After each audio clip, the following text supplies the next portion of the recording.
If your Ford Escape USB port has stopped charging or connecting to sync, let's troubleshoot the most likely culprits in this guide. Statistically, most connectivity issues are software glitches that don't actually require replacing the hardware port. Before you grab your tools, we need to narrow down whether this is a software hangup or a physical failure. Start by ruling out the simple things like a bad charging cable or debris inside the USB housing. If the port is physically loose, it may have lost its connection to the vehicle's media module behind the dash. Watch for these specific behaviors, as they often distinguish a bad port from a failing sync unit.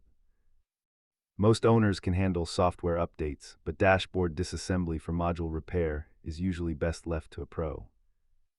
The price of the fix scales quickly depending on whether you need a simple USB hub replacement or a full module swap. Before spending money, perform a hard reset by disconnecting the battery negative terminal to cycle the sync system power. Keep these items in your trunk to handle basic port maintenance and light trim removal safely.